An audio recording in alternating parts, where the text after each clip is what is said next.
Testing, 1, 2, 3, 1, 2, 3. Elbonos!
Okay,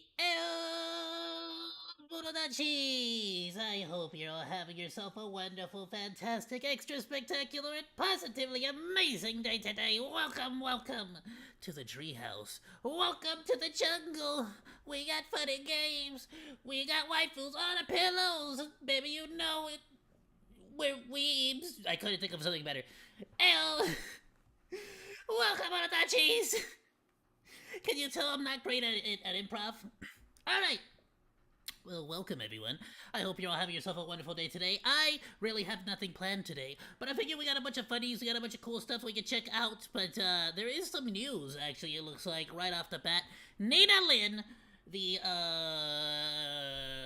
streamer that, like, was, like, harassing, the cameraman of another like really big streamer.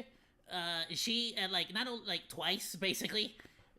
She got like banned because she was like stealing junk from like Target and stuff.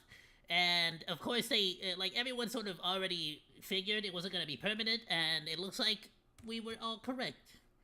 So let's go ahead and check it out. It looks like Penguin Zero, Moist Critical, actually talks about it. So let's go ahead and check it out.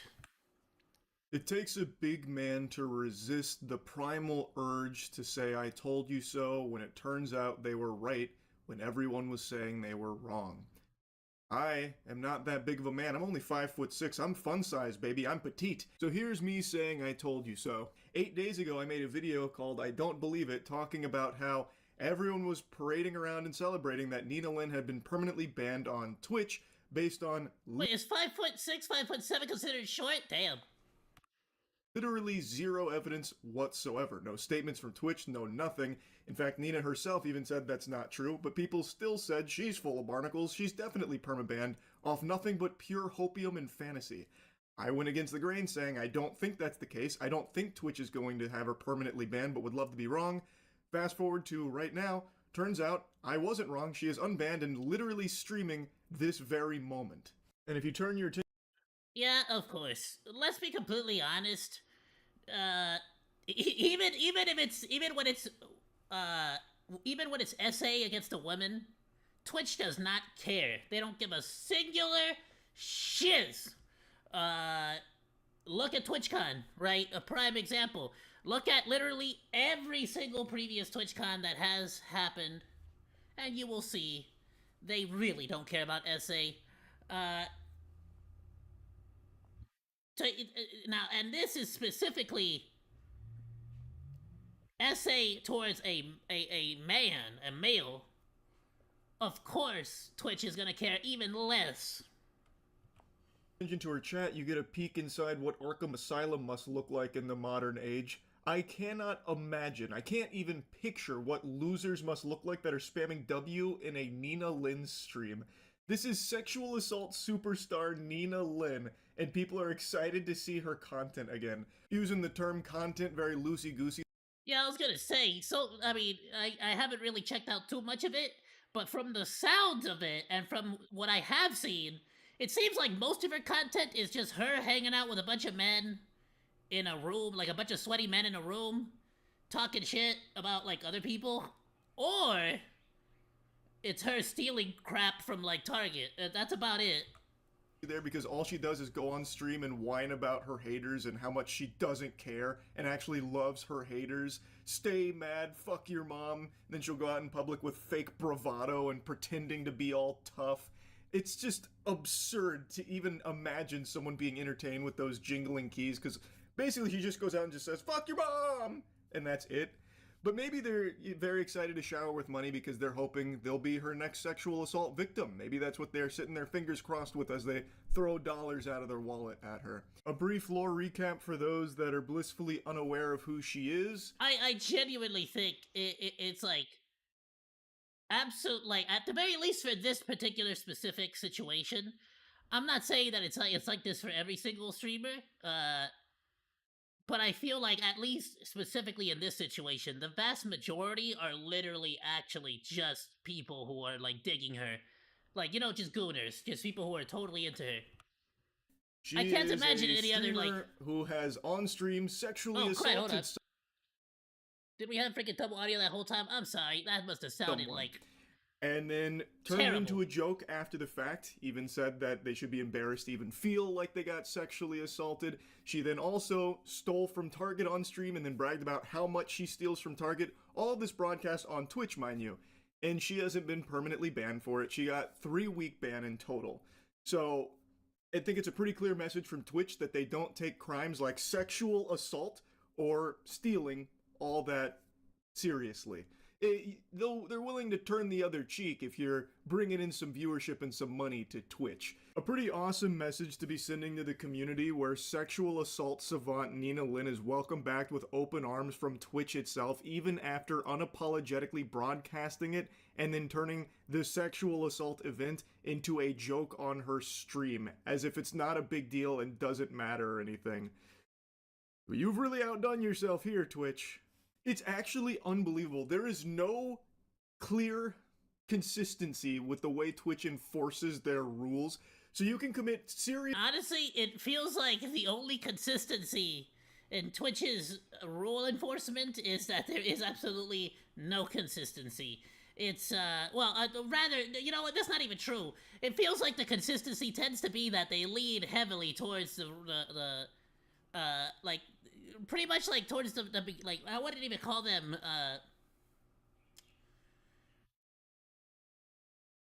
Dan Clancy is a big gooner, and he will absolutely go the extra mile to defend, women streamers in general, no matter what they do.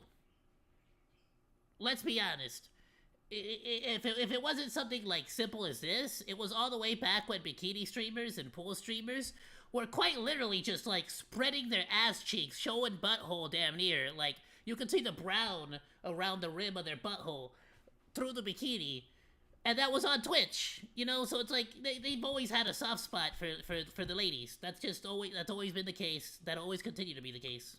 crimes like sexual assault on Twitch, but if you're popular enough, that's okay. They'll let that slide after a couple weeks of vacation, which, by the way, wasn't because of the sexual assault. The 3-week ban was because of the stealing from Target, and I feel like they were probably trying to make up for, like, only banning her for, like, 24 hours or whatever it was after the sexual assault. But even then, 3 weeks, yeah, I'm sure Nina Lynn really learned her lesson, and it definitely sounds like she did on...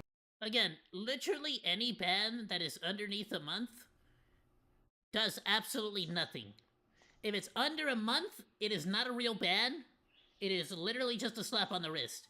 Anything under 1 month. Her return stream, that's for sure. There is no consistency to how Twitch enforces their own rules. So a notable example is in 2023, a streamer named Scumnut got indefinitely banned for a joke where he typed, "I'll kick you to death" in one of his friends' chat in reference to a God of War run he was doing, which was kick only. This was one message to a friend of his that was clearly in jest, and he received a year-long ban and only got the ban lifted because that friend was Oh, well, you see, but the problem here is he has no booba. See, if you had the booba buff, then suddenly it's all okay. able to argue with Twitch staff himself to get Scumnut back on the platform. Like, imagine a world where you get banned for a year for what is clearly a very quick one-message joke to a friend of yours, yet sexual assault and other crimes are only punished for 3 weeks. It's absurd. Anyway, let's take a quick peek at the intro to Nina Lynn's return stream. There's no point in diving into a lot of it, because all it is her just being, like, really loud and obnoxious. Even after this whole ban, listen, bro! The haters gon' hate! But listen, ain't no better marketing. Or she got one of those avocado masks on.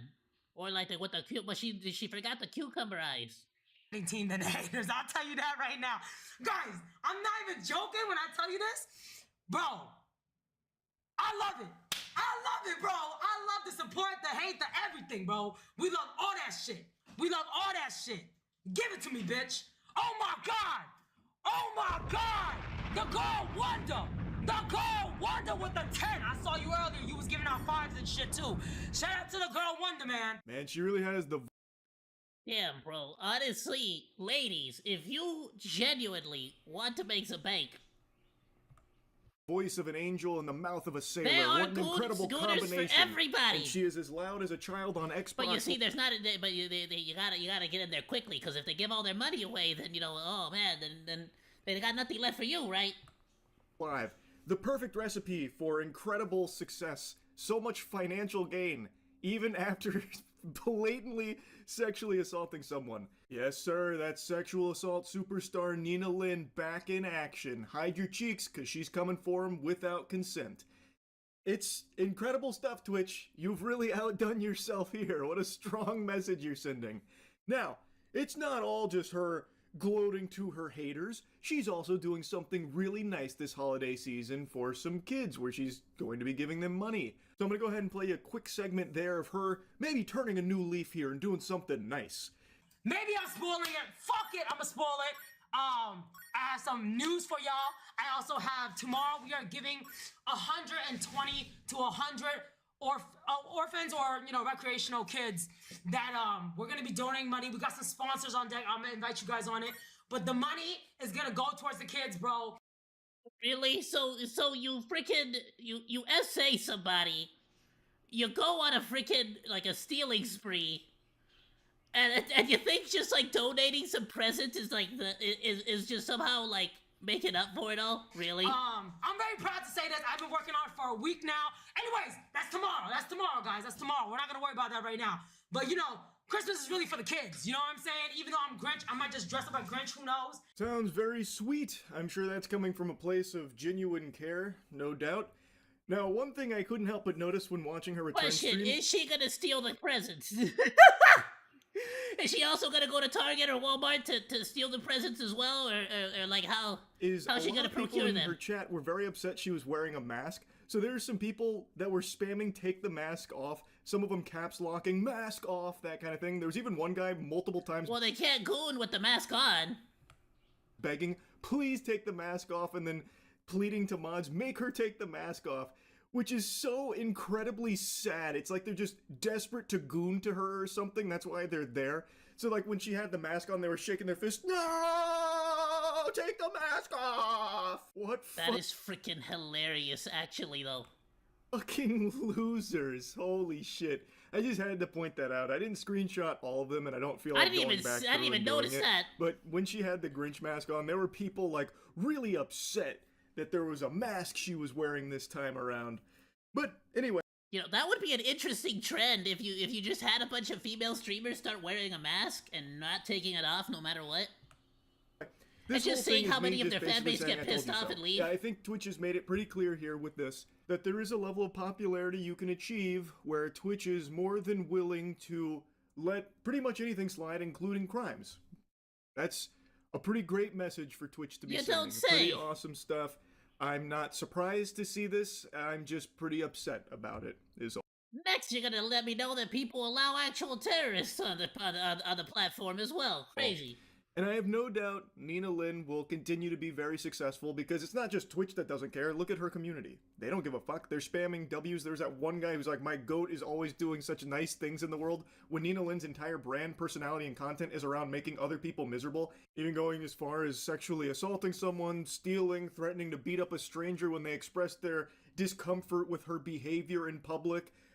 I don't exactly see how that's really blessing the world with sunshine and rainbows, but I guess that delusional paint chip eating, glue huffing chatter sees it differently. Either way, very sad shit. Twitch should be ashamed of themselves. That's really about it. So yeah. Honestly, I really don't think there's ever gonna be a genuine change on the platform unless at this point Amazon steps in and pretty much just cleans house. But it really seems like they really don't care either. So at this point, unless it's either Amazon having to do something, step in and do something, or there would have to be like a mass exodus of like some of the top streamers. But that being said, realistically speaking, I know that logistically, streaming on the platform for hours and hours and hours on end without running ads is pretty much the best way to like hurt their wallet, so to speak. But now the platform forces ads on your channel anyways, so that's like not even something that people can do. It sucks to see. I actually had a lot of hopes for Twitch at the beginning of my career, and little by little, it slowly turned into this situation where it's like, I actually don't even like promoting my Twitch channel as much anymore. It sucks that sucks to me. It sucks that that's the situation. I'm gonna go ahead and link the video on Discord, Monos. Please go drop a like, go drop a sub, all that good stuff.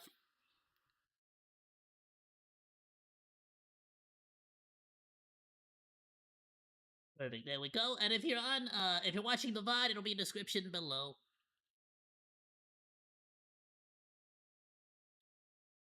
Absolutely wild. Let's move on. Let's see what other news there is.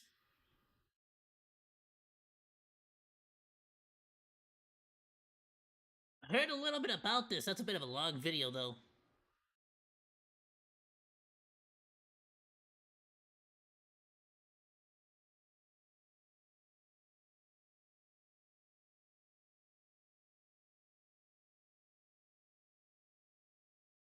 The media anti-gamer crusade is failing. I'm assuming that's because of like the whole like Laura Croft situation. They got really freaking pissed off, didn't they? Rip FaZe Clan for Plantation Soup.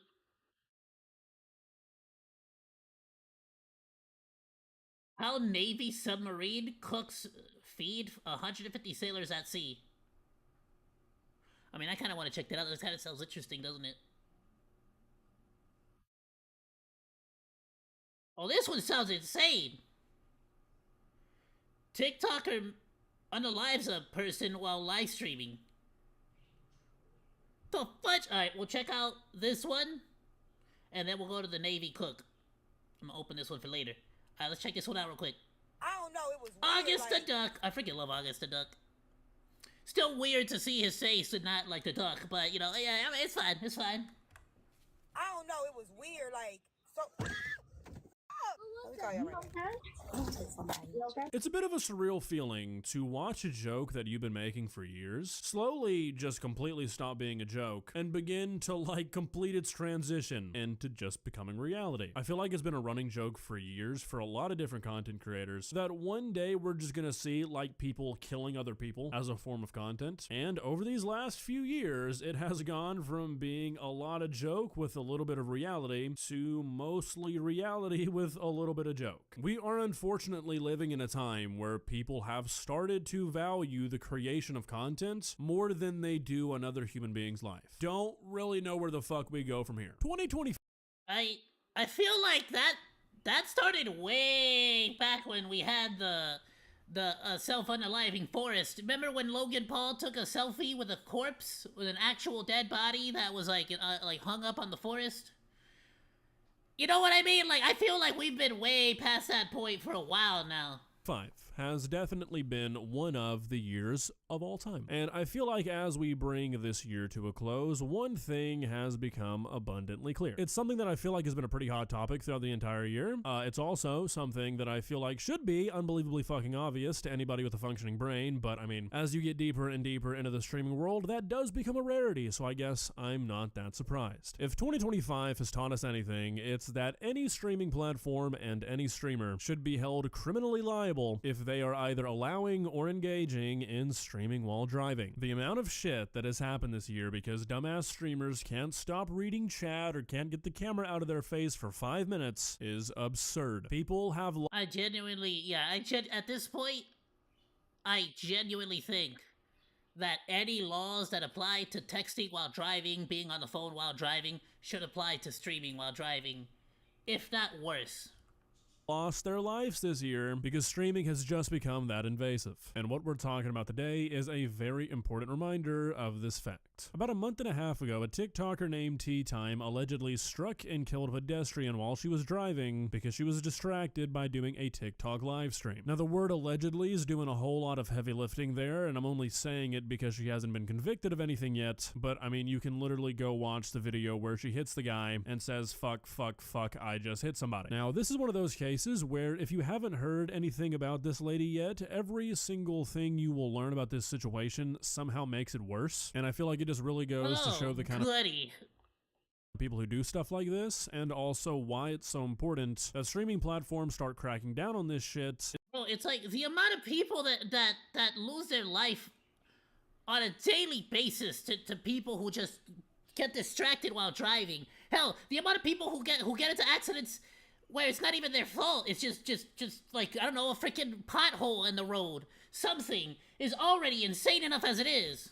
Instead of doing what it seems like they've been doing for a while now, which is like relying on this weird form of community policing and community shaming, where they just rely on audiences to be like, hey, you shouldn't do this, instead of them doing anything themselves. And it's just really unfortunate because maybe if that wasn't the case, stuff like this wouldn't be happening, or at least as often as it is. But basically what did happen here, or what allegedly happened here, is like I said, about a month and a half ago, a TikToker named Tynesha McCarty-Roten, who went by the name of Tea Time on TikTok, struck and killed a man while she was driving because she was too distracted from participating in a TikTok live stream to see that she was coming up to a red light. She blew through the light and killed a 59-year-old man named Darren Lucas, who was walking home after his shift at a grocery store. To make matters worse, while she was driving and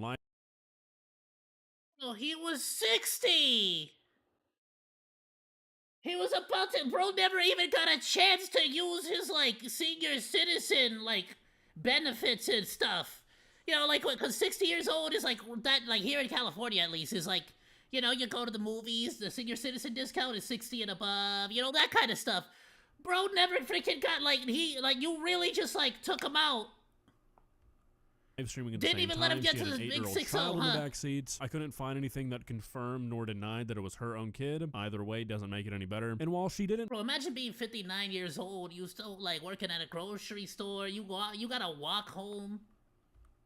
flee the scene or anything, she did stick around and cooperate with police. She did lie in her statement saying that she thought she had a green light, which, I mean, I guess I can't prove that's a lie, but it's kind of hard to mistake a fucking red light for anything but a red light. And after all this happened, she was released at first, I guess because they just couldn't prove any fault right then. And just— Yeah, when she says she thought she had a green light, I feel like that means I didn't check.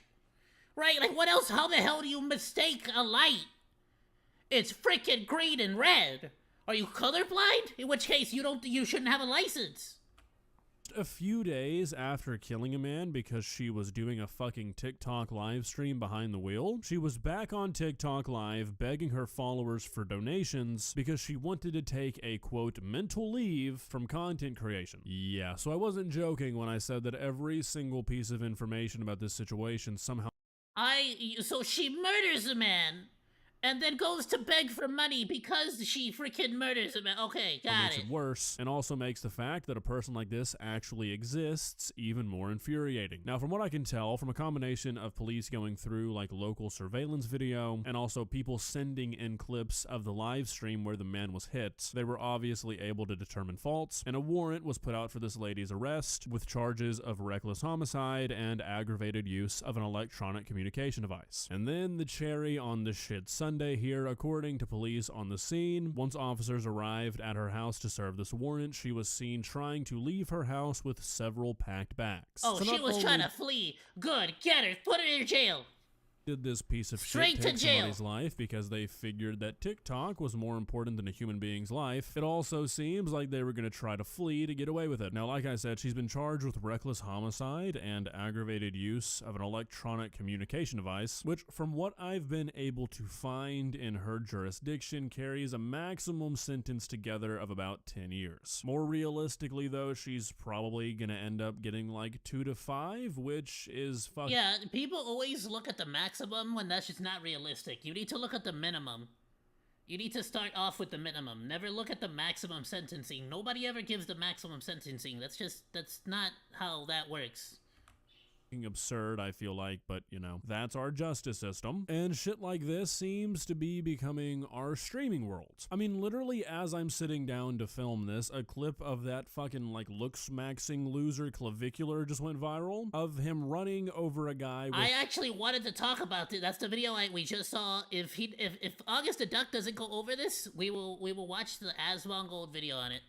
his Cybertruck. Now, allegedly, the guy he ran over is a part of this group who does shit like this. They find streamers, they harass them, they threaten them, they like flash weapons and shit, but that's just speculation from what I can tell. I don't really know. Either way, I just know that in the clip, the guy is running over this dude who is jumping on his hood, but it's like, what is going on in the streaming world where shit like this keeps happening at a rate which feels like it just can't be a coincidence anymore? There doesn't seem to be like one clean explanation. I feel like it could be a bunch of different stuff. I feel like the most likely explanation is that social media and therefore streaming is just such a big part of everybody's life now that I guess people start to think that whatever these streamers are doing, whatever people are doing online all the time is normal. And all the time you see people...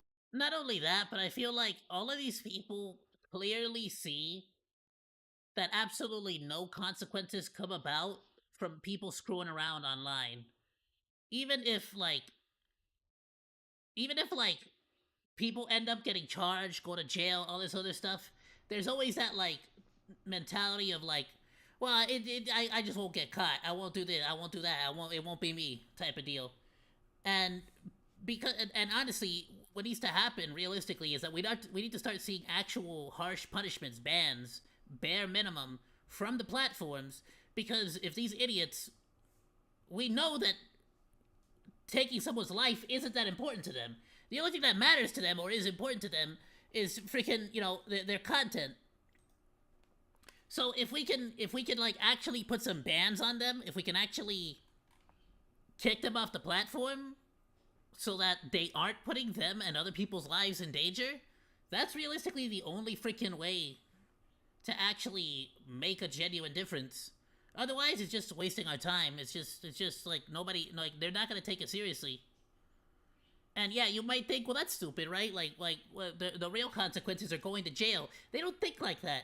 These are not intelligent people. These are not logical people. If they were, they wouldn't do the stupidity and the idiotic things that they're doing, right?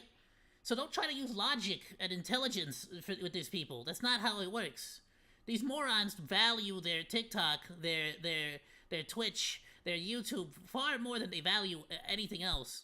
That's where they need to be hit. Making TikToks while they're driving, vlogging while they're driving, streaming while they're driving. And I guess it's just sort of like a trickle-down effect where people who can't think for themselves are like, well, I guess if this streamer does it, it's okay if I do it too. Also, it might not even be as deep as that. I feel like most people these days, when I look around, are texting and driving. It seriously feels like every other person that I see on the road has a phone in their face. Most of the time, they're not even trying to hide it. So it honestly might... It's gotten so bad here, at least in California and LA, that now it's almost become a thing where as soon as the light turns green, you have everybody honking their horn, just laying down on the horn. And the reason for that is that everybody is distracted. Everybody at the red light is on their freaking phone and they just don't start driving. Thing of people like seeing other people do this, you know, live streaming while they're driving, it might just be a thing that they don't even think twice about. They're just so used to being on their phone when they're driving. Some people will genuinely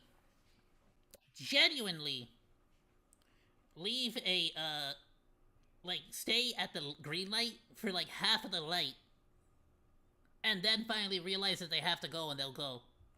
They're like, yeah, why wouldn't I stream? And it's just fucking terrifying, but really, I don't know what the answer is. I mean, you'd think that cops would like love to go write these easy fucking tickets. I mean, obviously, like nobody ever really gets pulled over for texting and driving, but I feel like anybody who does, the evidence that the cop has then is far less strong than, hey, here's a video of a person going down the highway at 80 while looking at their phone reading chat. Now, like, obviously, I recognize that writing somebody a ticket for something like that in that manner is a lot more work and is a lot more complicated, but like, why is that my problem? Why is that the public's problem? If a person is filming themselves committing a crime that can turn into something like this, don't forget this video is about a lady who was doing a TikTok live stream, and I'd like to add here that if you look up this video, you will see that she is the only person in the live stream. There's like 7 people who has her camera on, which means she could have had her camera off, put her phone down, and then it's just like she's on a phone call, which is a million fucking times better than holding her phone up to her face for no reason other than to make sure that people are looking at her. So it's very easy to be like, oh dude, really? You want cops to be watching live streams now? And it's like, yeah, I kind of do. Yes, to be completely honest, yes. Yeah. Because people keep breaking the freaking laws. If we had a good situation and we gatekept all these pricks out of the communities and like got them off the platforms, if YouTube, if Twitch, if TikTok kicked these people, permabanned these terrible actors, these bad actors off the platform, then we wouldn't need the police, would we? But no, the few ruin it for everybody else. We live in a different world now. It's not 2003 anymore. Risks and dangers are changing. They are evolving. Why should we not have people getting ticketed for being absolute fucking dumbasses if they are filming the evidence for the cops? Personally, I feel like like think about what you would be saying there. Like, so what you're saying is that now people should not feel safe to walk to the freaking grocery store because you think you deserve a right to be on TikTok while driving? Get the hell out of here. It's stupid. Makes perfect sense. Now, obviously, I'm not saying that it's going to prevent stuff like this from happening, but I do think it would help. I don't think anything is going to fully prevent stuff like this from happening, but I do think that we should be more proactive. You know, like I said. Yeah, I think it absolutely is the responsibility of the platforms to permanently ban anybody who is doing stuff like this because it is genuinely putting people's lives in danger. Like, times are changing, and I feel like at some point we have to be like, you know what? Actually, no, we're not going to accept this bullshit. We're not going to be cool with people not only filming themselves committing crimes and getting away with it, but also being able to profit off of it. I don't think it's crazy to expect both streaming platforms and local law enforcement to get off their ass and be a little bit proactive instead of just waiting around. I wonder what August the Duck has to say about Nina Lynn stealing a bunch of junk from Target multiple times. And then just getting like a freaking 3 weeks ban. Around until it's too late when stuff like this happens. Call me crazy, but I feel like if anything, that is the fucking bare minimum. Well, guys, what are your thoughts? Like I said, I feel like a person getting 2 to 5 years for this is an insult to this man and his family. You know, to rob somebody of their life and rob a family of a loved one due to just being a complete fucking idiot and getting what I feel like is a slap on the wrist at 2 to 5 years is an insult. It's disgusting, and you know, I hope we see justice served here. I feel like we probably won't, you know, unless these prosecutors push really hard, which they probably won't just because they want to get a win. They're probably just gonna go for what they know they can get guaranteed. They're probably gonna offer a plea deal. It's not gonna be something that satisfies anybody other than the person who actually is at fault here, which is a real win. That's great. Obviously, I know this is not the most merry video, but if you celebrate Christmas, have a Merry Christmas today, guys. Be safe out there. Hug your loved ones. Don't text and drive. Okay? See ya. I genuinely think the platforms themselves need to be way more proactive in banning these situations because that's like having the fear of being banned is somehow genuinely the only thing that I feel like is actually going to convince these like nuisance streamers and these like bad actors to actually stop doing what they're doing, realistically.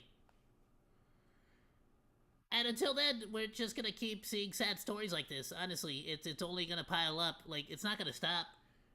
And even if they are proactive in banning people, there's gonna be people that still try to break that rule anyways, right? But it's like, I still feel like there should be a level of responsibility on the platforms to try their best to avoid that. Please go drop August the Duck a like, or go drop a sub, and be sure to drop a comment so the algorithm knows that you like his stuff. I'm gonna link the video on Discord. You should also be able to get that on the VOD description if you're watching on YouTube later on. Alright, we're gonna move on, monos. Let's get a little bit something a little bit nicer, a little bit happier, you know, something cool. How Navy submarine cooks feed 150 sailors at sea. This is actually kind of wild to me. I figure it on a boat, it must be like so incredibly difficult, such a pain in the butt to cook, right? Because like of all the swaying, the movement, all that. But on a submarine, I gotta think about that. On a submarine, that's gotta be a lot more stable, right? It's not gonna be as much swaying around and junk, right? So maybe this is a little bit nicer. Hold on, let me full screen it. Bam, bam, go. These Navy culinary specialists are preparing 15 pounds of turkey, 10 pounds of ham, Damn! and pulled pork sandwiches made from Woo! scratch, along Alright, with mac and the pulled pork sandwiches, that sounds delicious. cheese, corn, mashed potatoes, and cookies. Almost. Oh, this is better than what I got at Serve school. a What the crew of hell? 150 sailors. Pulled pork, macaroni. And they only have about 5 hours to prepare each meal. You want the soup too? But this isn't your typical Navy galley. This is where meals are made. On a submarine.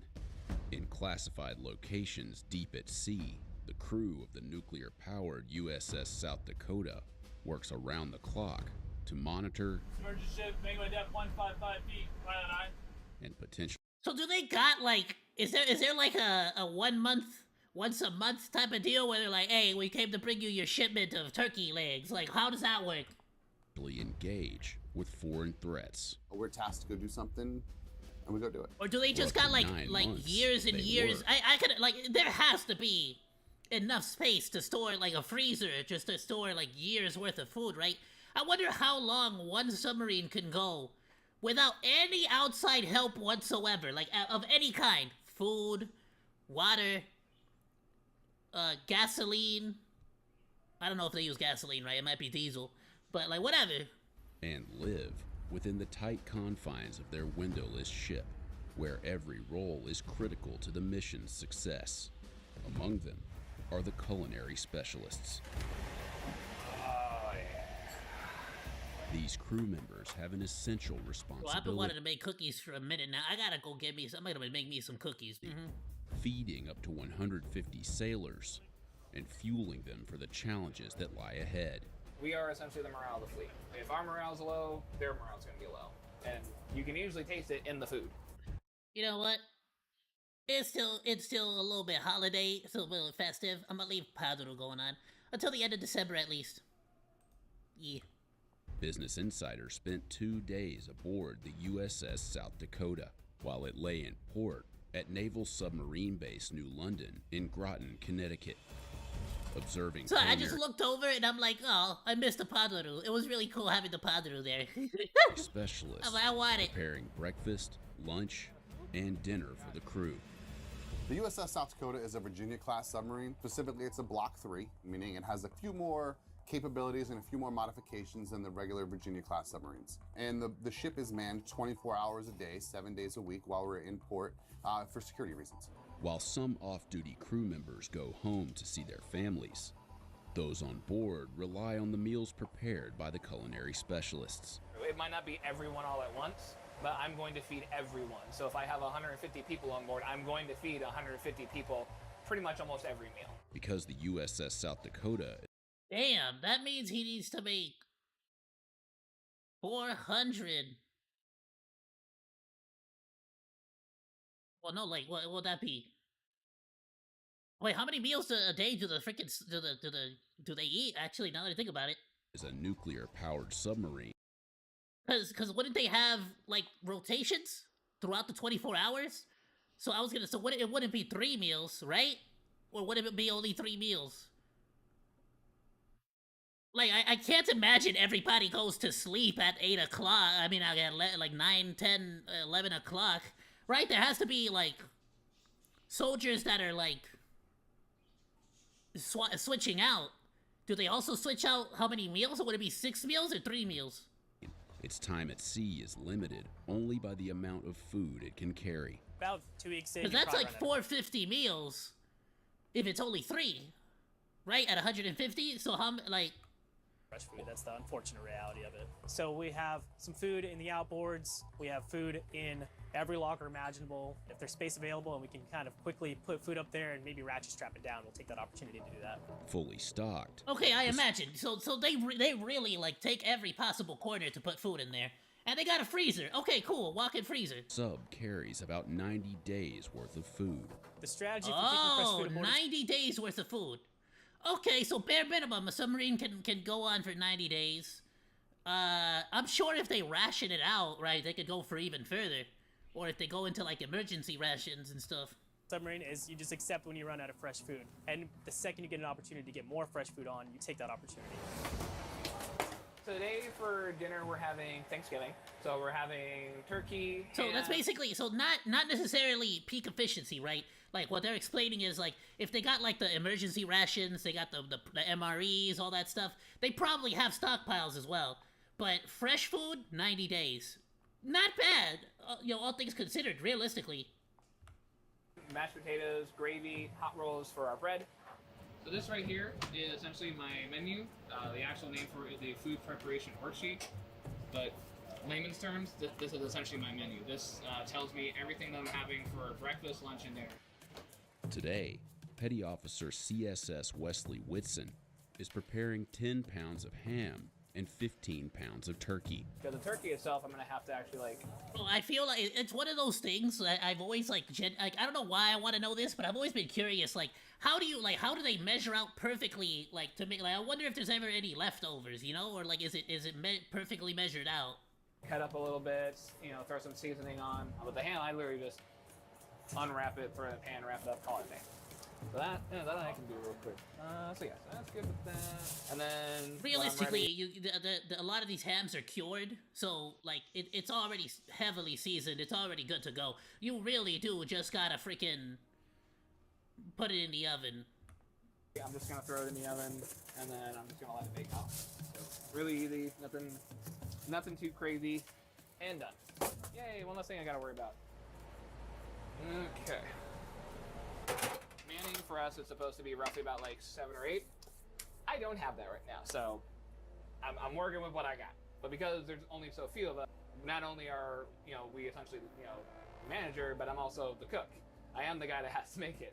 So I not only have to manage everything, but I have to make sure that I'm actually getting it done myself. Days will usually take care of like lunch and dinner, and for the meals. The night guy will kind of help prep for lunch a little bit, but the day guys will take over and they'll finish it. With extended deployments, confined spaces, and shifts that can last up to 12 hours, submarine assignments aren't desirable to wanting to join the military, but also not a lot of people wanting to join subs, within the Navy, especially as a culinary specialist, as a cook. And I get it, this job isn't for everyone. To compensate, the Navy offers an additional month to submarine crew members based on rank, and time in service. Culinary specialists who work with submarines earn $. Now I just let those set and proof. So I'll give them roughly about an hour or so, and then I'll turn it over to actually bake, and then they should be good to go.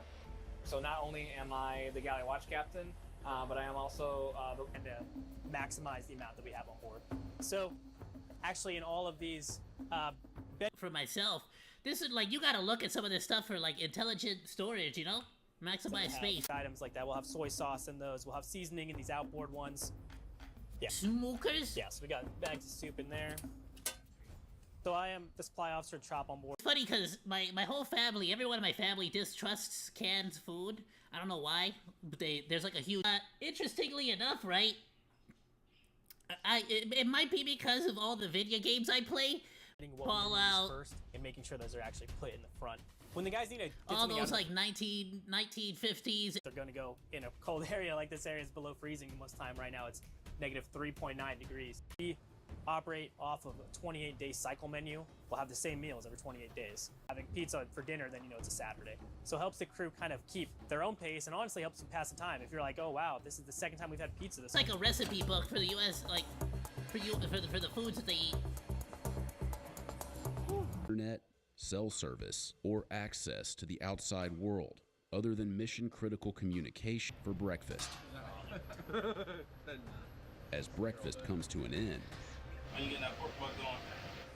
and once we get off, it's either go have fun or go straight. Is that Baby Ruth? What is that? To the Oh, meal that's Baby hour. Ray's. That That's Baby way it Ray's. doesn't just That's sit Baby on the line Ray's. for a very long time because with his mac and cheese, sometimes he will like make his favorite, which is spicy mac and cheese meal, and then he'll assure me to have at least a little bit left over. That's what I'm going for. I have to imagine that's gonna be more about like experience and like, you know, personal like accounting, so to speak. A bit more salt. Do you have potato in there? No, we don't got potatoes. Go be high?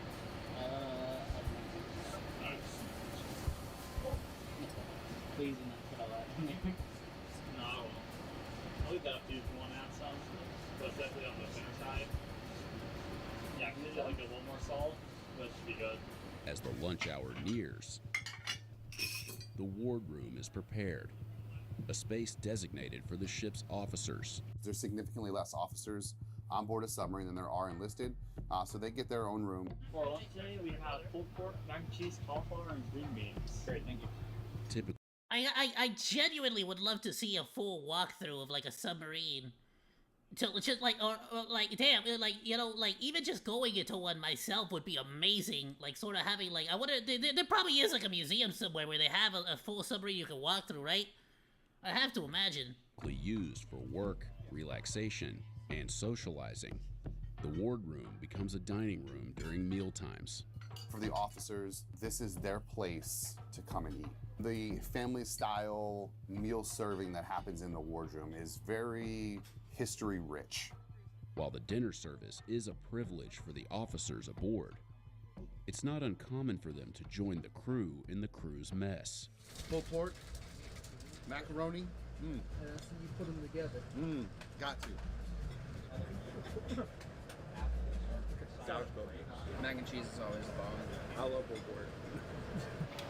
Mac and cheese and the pulled pork and Before returning to sea, the USS South Dakota will undergo Yeah, bro, it all looks good. I'm hungry now. Damn. maintenance, followed by sea certification, a process that tests both the crew and the submarine to ensure all systems are fully operational for the next deployment. It is exhausting, it is tiresome, and It actually does go to show you like what like it's like not even like I genuinely wonder why our schools have such crappier lunches than this if it's just like the military, right? Like Birds on you real quick if you let it. But knowing that I'm able to feed people and that they are happy with what I put out and they look forward to what I can bring to the table, that makes it worth it for me. nah, cause U.S. school lunches are disgusting. They're horrendous. Y'all have to. Oh my god. Yeah, like it's terrible. But I'm glad that the soldiers are at least getting themselves a good meal. That's pretty solid. Like it's, you know what I mean? Like, cause they're out there risking their lives. At least you could do is get them a good freaking meal. What a freaking phenomenal video. Absolutely amazing. I gotta figure this out, yo. I noticed that during the reaction, we were getting hella crazy ups and downs on the stream, both on Twitch and on YouTube. It's showing that it's fine now. Am I gonna have to, let me run a speed test on this one. I don't know what the hell to do. I lowered the bitrate as far down as I could possibly lower it. I don't think that's the problem, so I'm gonna raise the bitrate back again.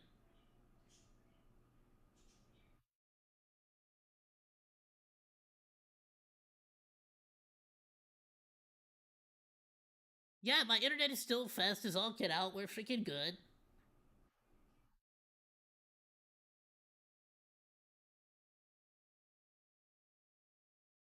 I'm getting a gig up, a gig down. Well, like 800 up and 800 down, but still.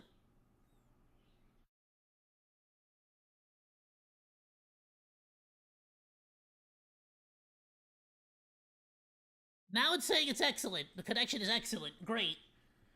I don't know what to freaking do at this point. I do see that I'm getting a recommendation to increase the bitrate, but if I increase the bitrate, I tend to have more issues. So I lowered it, but I guess I don't know. I have no idea anymore. I'm gonna have to do like a deep dive into this, because I want to debut this coming up year, like the full blown actual active debut, like do the whole thing with a trailer and all that shiz, and maybe a new outfit, like an actual permanent design and outfit.